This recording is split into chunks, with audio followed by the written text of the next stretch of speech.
let's see where we left off.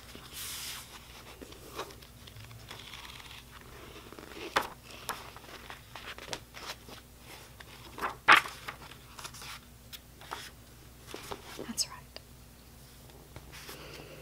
So when we last left off, the doctor's wife had been found in the bar the entire time because she had a star by her name, and we were about to interview the Paxtons. So let's get right to it. We've got about 20 pages left, I think. So we'll see if we make it through tonight or not. I might have to pause again and do it again later. Alright, but here we go. The Paxtons, a young couple with no children, were both relative newcomers to the area. Fred was born about 20 miles west of Underbury, and after a period of city living decided that it was time to return to the countryside with his wife. The land at Underbury had cost them comparatively little, and they were now raising cattle and hoping for a good crop of vegetables to sell in the coming year. They fed the detectives bread and cheese, and brewed up a pot of tea large enough to sate a field of labourers. I remember I was walking along, minding on getting home, and I just happened to look to my right, said Fred Paxton. His left eye was yellowy white, with tendrils of red crisscrossing upon it. It brought back to Burke an image from his childhood, a visit to his uncle's farm on the outskirts of the city, where his father had drunk milk fresh from the cow, and the boy had seen blood in the creamy liquid. There was a shape draped across the fence, Paxton continued. It looked like a scarecrow, but there's no scarecrow on that land. I climbed the gate and went to have a look-see. I never seen so much blood. I felt it under my boots. I'd say Mal hadn't been dead more than a couple of minutes when I found him. Why do you say that? Asked Stokes. His innards were steaming, replied Paxton simply. What did you do then? Said Burke. I went back to the village as fast as I could, ran into the pub and told old Kin the barman to send for the constable here. I think some people might have been on their way to take a look at the body for themselves as soon as they heard, but as it happened the constable was passing when they came out and he went with them. And you also went back, I presume, said Stokes. I did. When all was done, I went home to the... Excuse me. When all was done, I went home to the missus here and told her what had happened. Burke turned his attention to the young woman seated to his left. Miss Paxton had spoken barely 5 words since their arrival. She was a slight thing with dark hair and large blue eyes. Burke supposed that she might even have been deemed beautiful. Is there anything you can add to what your husband has told us, Miss Paxton? He asked her. Did you hear or see anything that night that might help us? Her voice was so low that Burke had to lean forward to hear what she was saying. I was asleep in bed when Fred came in, she said. When he told me it was Mal Travers, well, I just felt something turn inside me. It was terrible. She excused herself and rose from the table. Burke watched her go, then caught himself doing so and returned his attention to the men around him. Do you remember how the people in the inn responded when you told them the news? He asked Paxton. Shocked, I suppose, he said. Was Elise Warden shocked? Well, she was later when she found out, said Paxton. Later? Dr. Allanson said that Elise had taken ill not long before I returned. His wife was looking after her in Old Kin's kitchen. Burke asked if he might use the toilet so that he could have a little privacy in which to consider what he had learned. Fred Paxton told him the facilities were outside and offered to show him, but Burke assured him that he would be able to find them alone. He walked through the kitchen, found the privy, and relieved himself while he thought. When he went back outside, Miss Paxton was standing at the kitchen window. Her upper body was bare, and she was washing herself with a cloth from the sink. She stopped when she saw him, then lowered her right hand so that her breasts were exposed to him. Her body was very white. Burke looked at her for just a second longer, then slowly she turned away, her back at a pale expanse against the shadows. Her back a pale expanse against the shadows, and disappeared from view. Burke skirted the side of the house, returning to the main room through the front door. Upon his return, Waters and Stokes stood and the 4 men walked together into the front yard. Paxton spoke to the constable about local matters, and Stokes ambled onto the road, taking the air. Suddenly, Burke found Miss Paxton by his side. I'm sorry, he said. I didn't mean to embarrass you. She blushed slightly, but Burke felt that the only real embarrassment was his own. It wasn't your fault, she said. I do have just one other question, he said to her. She waited. Did you like Mal Travers? It took a moment for the answer to come. No, sir, she said eventually. I did not. May I ask why? He was a brute of a man, and I saw the way he looked at me. Our land adjoined his, and I made a point never to be alone in the fields when he was around.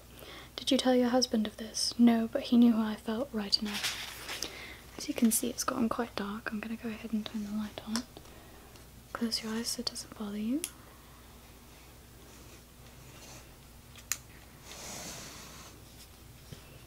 Let's see, I'll put it up here. Alright. Sorry if that's a little bright for you. Actually, let's see if I can put the light higher. That's better for me. Again, I'm so sorry if it's bright for you. Alright. She stopped talking suddenly, conscious that she might have said something to incriminate her Fred, but Burke reassured her. It's all right, Miss Paxton. Neither you nor your husband is a suspect here. She remains suspicious of him, though. So you say, listen to me, whoever killed Maltravers would have been covered in blood afterward. I hardly think that description applied to your husband that night, did it? No, she replied, I see what you mean. I don't think Fred has it in him to kill Maltravers, or to kill anyone, come to that. He's a good man. But you felt distressed at Trevor's death, despite what you felt about him, said Burke. Again, there was a pause before the reply came. Burke could see her husband over her shoulder, no longer distracted by waters, but now coming to his wife's aid. There was little time left. I wished that he was dead, said Miss Paxton softly. The day before he died, he brushed against me when we were in Mr. Little's store together. He did it deliberately, and I felt him push into me. I felt his thing. He was a pig, and I was tired of being afraid to walk in our own fields. So, for a moment, I wished him dead, and then a day later he was dead. I suppose I wondered if somehow you might have caused his death. Yes. Fred Paxton was now right beside them. Is everything all right, love? He asked, placing a protective arm around his wife's shoulders. Everything's fine now, she said. She smiled at her husband, but it was to reassure him rather than to express any real emotion on her part, and Burke caught a glimpse of the real power behind their marriage, the strength hidden inside this small, pretty woman, and he felt a surge of unease. Everything's fine. Everything's fine now that Maltravers is dead.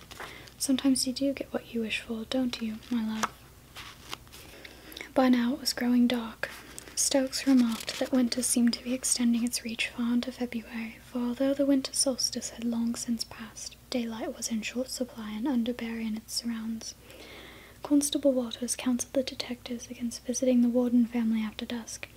They're an uneasy lot, and like as not the old man will have a shotgun in his hand to greet visitors at this hour, and so the policemen returned to the village, where Stokes and Burke ate stew together in one corner of the inn, untroubled by inquiries after their health.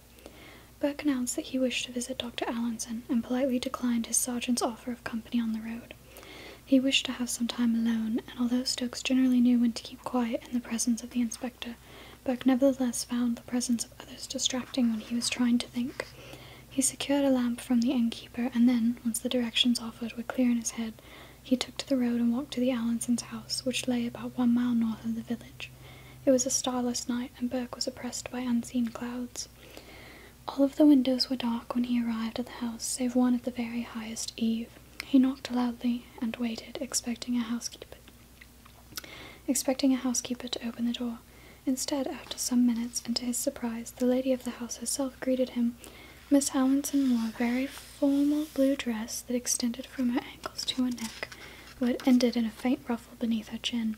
It was somewhat dated to Burke's eye, but she carried it off with aplomb, aided by her height and her fine features, not least of which were the flawed green eyes now regarding Burke with polite inquiry and, he felt, not a little amusement. "Inspector Burke, this is a surprise," she said. "My husband has not told me to expect you." "I regret any imposition," said Burke. "I take it that your husband is not at home." Miss Allanson stepped back and invited the policeman inside. After an almost imperceptible pause, Burke accepted the invitation and followed her into the drawing-room, once Miss Allanson had illuminated the lamps. "I'm afraid he was called out suddenly. Such are the duties of a village physician. He shouldn't be very long. May I offer you tea?" Burke declined. "I rather expected you to have a housekeeper or a servant of some sort," he said as Miss Allanson took a seat on the couch and waved him toward an easy chair. "I gave her the night off," said Miss Allanson. Her name is Elsie Warden. She's a local girl. Have you met Elsie, Inspector?" Burke replied that he had not yet had that pleasure. "You'll like her," said Miss Allanson. "A lot of men seem to like Elsie.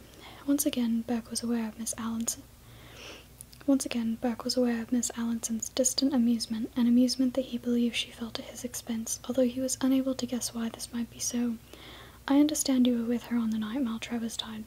Miss Allanson raised her left eyebrow slowly, an action followed closely by the hint of a smile on the left side of her mouth, as though a wire extended from eye to jaw, linking their movements. "I was with my husband, Inspector," she replied. "Do you usually spend your Saturday nights at the village inn? You sound almost disapproving, Inspector. Don't you believe that ladies should socialize with their husbands? Doesn't your good lady accompany you on the occasional evening? I'm not married." "That is a shame," said Miss Allanson. "I believe that a wife tames a man wonderfully. A good woman, like the alchemists of old, can make gold from the lead of most men." "Except the alchemists failed in their efforts," said Burke. "Lead remained lead. I expect the late Maltravers might have been construed as a man of lead, don't you think?"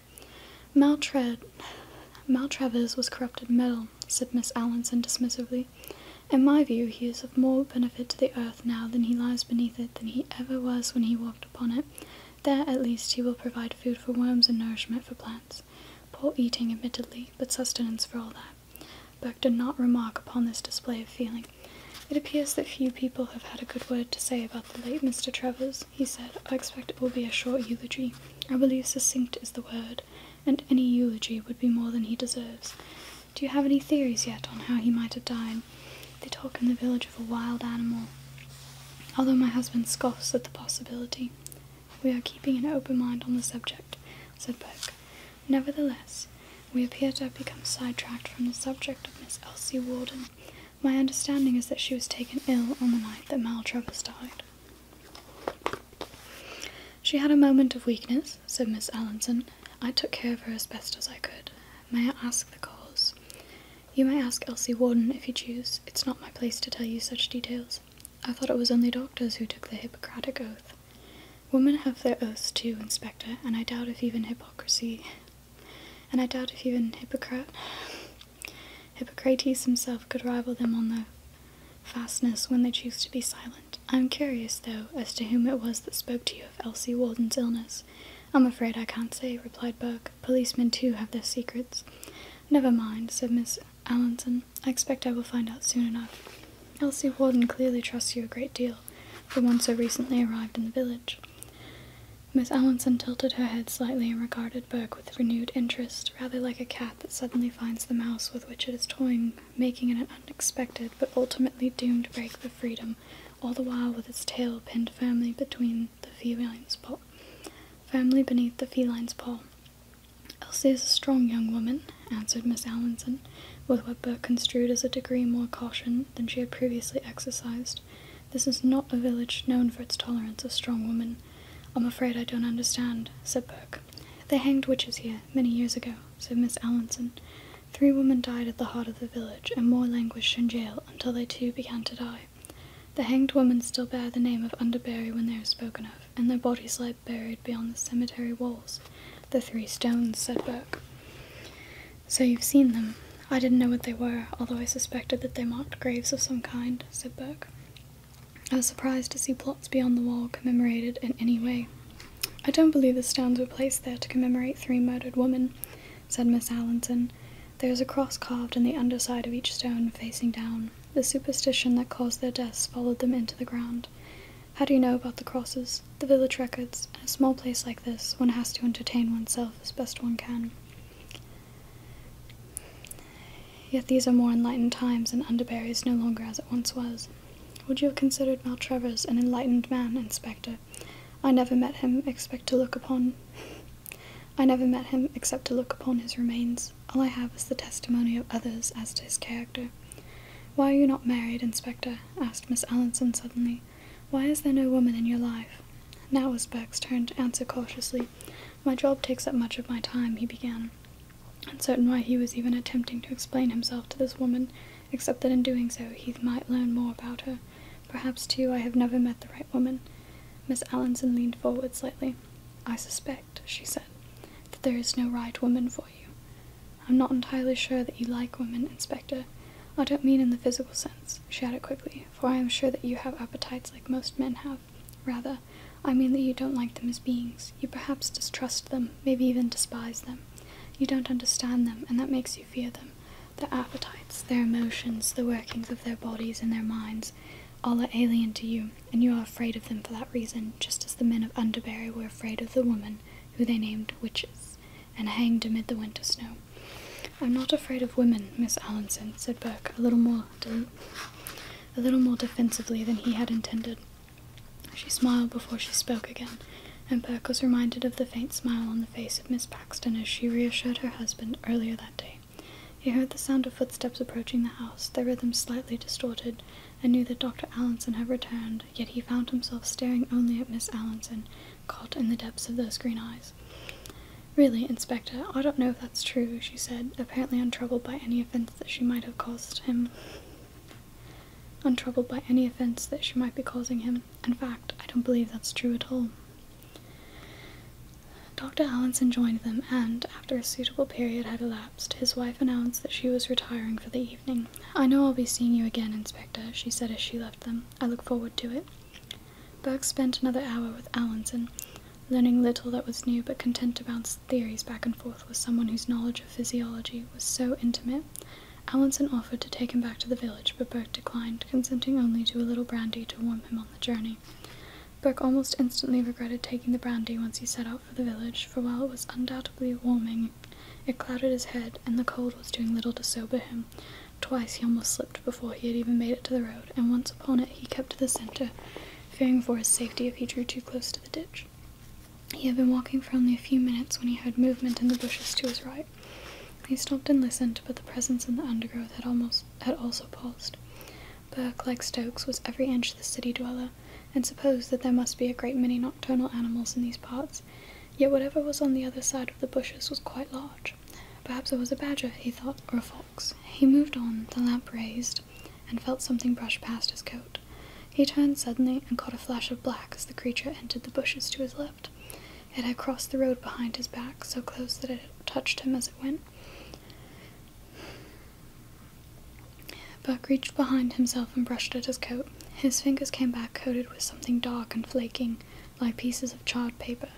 He brought them closer to the lamplight and examined them, lifting them to his nose to sniff as he did. They smelled of burning right enough, he thought, but not of paper. Burke recalled an incident some years earlier, when he had been forced to enter a house about to be engulfed by fire in an effort to extract any survivors before the building collapsed. He found only one, a woman, and her body was already badly burned when he discovered her. She expired upon the road outside, but Burke remembered the way that fragments of her skin adhered to his hands, and the smell of her had never left him. It was why he rarely ate pork, for the smell of roasting pig was too close to that of human meat burning. That was the smell that now lay upon his fingers. He brushed it away on his coat as best he could, and continued toward the village, faster now, his footsteps slapping upon the road as he ran, and all the time he was conscious of being followed from the undergrowth, until at last he came to the margins of Underbury itself, and the creature stopped before the first house. Burke was breathing heavily as he scanned the blackness in the bushes. He thought for an instant that he saw a darker shape within it, a figure within the shadows, but it was gone almost as soon as he registered it. Still, its shape stayed with him, and he saw it in his dreams that night. The shape of its hips, the swelling of its breasts. It was the figure of a woman. Do we think that's a good place to stop for tonight?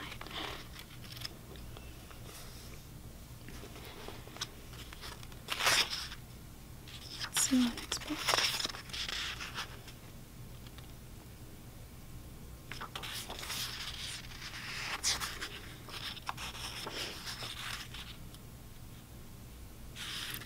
I think we can go to the next one. The next morning, Stokes and Burke, accompanied by Waters, drove across the village to the farmhouse occupied by Elsie Warden and her family. Burke was quiet on the journey. He did not speak of what had occurred the night before on the road back to the village, but he had slept badly, and the stink road back to the village. And the stink of charred meat seemed to cling to his pillow. Once he awoke to the sound of tapping at his window, but when he went to check upon it, all was still and silent outside, yet he could have sworn for a moment that the smell of roasted fats was stronger by the sill. He dreamed of Miss Paxton, watching him through the glass with her breasts exposed, but in his dream her face was replaced with that of Miss Allanson, and the green of her eyes had turned to the black of cinders. Elsie Warden's brothers, too young to enlist, were out in the fields, and her father off on some business of his own in a neighbouring town, so only Elsie and her mother were in the kitchen when the policemen arrived. They were offered tea, but they declined.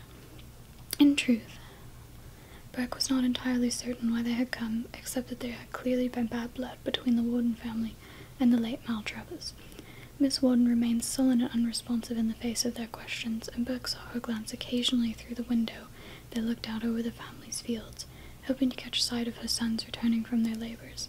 Elsie Warden was more forthcoming, and Burke was a little surprised at the level of assurance exhibited by a young woman brought up in a household largely composed of menfolk. I knew I would do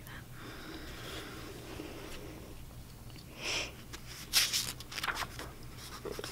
We were all in the pub that evening, she told Burke. Me, my mum and dad, and my brothers, all of us. That's the way around here. Saturday nights are special. But you knew Maltravers. He tried to court me, she said. Her eyes stared Burke to dispute any man's reasons for pursuing her. The detective was not about to argue with her. Elsie Warden had lush dark hair, fine features, and a body that Sergeant Stokes was doing his very utmost not to notice. And how did you respond to his advances? Elsie Warden pursed her lips coyly. Whatever do you mean by that? She asked. Burke felt himself redden. Stokes appeared to be suddenly afflicted by a fit of coughing. I meant, Burke began, wondering what exactly he had meant when Stokes came to the rescue. I think what the inspector means, miss, is did you like Maltravers, or was he barking up the wrong tree, so to speak? Ah, said Elsie, as if she were only now beginning to understand the direction the conversation was taking. I liked him well enough to begin. She always was attracted to bad sorts, said her mother, speaking a full sentence for the first time since they had arrived. She kept her head down as she spoke, and did not look at her daughter. Burke wondered if the old woman was scared of her. Elsie Warden seemed to radiate life and energy, and it was clear that she had the capacity to arouse strong feelings in men. There was something fascinating about her, especially seeing her seated next to the worn-out figure of her mother in the gloomy kitchen. Was Maltravers a bad sort? Asked Burke. Elsie tried the coy look again, but it faltered a little on this occasion. I think you know what Maltravers was, she said. Did he hurt you? He tried. What happened? I struck him and I ran. And then? He came looking for me. He took a beating for his troubles, said Burke. I wouldn't know anything about that, she replied.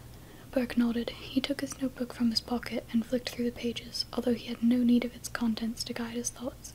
Sometimes he found that the very act of checking the written word was enough to disconcert an individual under police scrutiny. He was pleased to see Elsie Warden crane her neck slightly, as though in an effort to discern what might be contained within. I'm told you took ill the night Maltravers was killed, he said. Elsie Warden flinched. It was a small reaction, but enough for Burke. He waited for an answer, and watched as Elsie appeared to analyze the possible answer she might give. Burke felt a shift in her, and was aware of the charm slowly seeping out of her, disappearing between the cracks of the floor, to be replaced by what he could only regard as a form of restrained ferocity. That's true, she said. Before or after you heard about Maltravers? Before. May I ask what ailed you? You may ask, she said, if you want to embarrass yourself. I'll take that chance, said Burke. I had my visitor, she said, the monthly guest. Are you happy now? Burke gave no sign of happiness or unhappiness. Underbury was giving him much-needed practice in hiding any embarrassment he might feel. And Miss Allanson assisted you. She did. She took me home later and tended to me. It must have been most severe to require her ministrations. He was aware of a sharp intake of breath from Stokes, and even Waters felt compelled to intervene. Now, sir, don't you think we've gone far enough? He said. Burke stood. For the moment, he said. Suddenly he staggered, overcome, it seemed, by a moment of weakness. He stumbled and brushed against Elsie Warden, and then found purchase on the mantel. Are you all right, sir? Stokes had come to his aid. Burke waved him away. I'm fine, he said, just a little lightheadedness. Elsie Warden now had her back to him. I'm sorry, miss, he said. I hope I didn't injure you. Elsie shook her head and turned to face him. Burke thought she was a little paler than before, and her hands were folded across her chest. No, she said, you didn't. He took a breath, thanked the woman, then left. Miss Warden saw them to the door. You're a rude man, she said to Burke. My husband will hear of this. I don't doubt it, he replied. I should tend to your daughter if I were you. She looks ill. He said nothing to Stokes or the disapproving Waters as they returned to the village. Instead, he thought of Elsie Warden and the look of pain that had crossed her face as he brushed against her body, and of the new speckles of blood upon her blouse that were almost, but not quite, hidden by her folded arms. How ominous. Alright, that's where I'm going to leave it there. We've only got probably about 10 pages left, and then we'll reach the conclusion. Alright, sleep tight, and we'll finish it next time.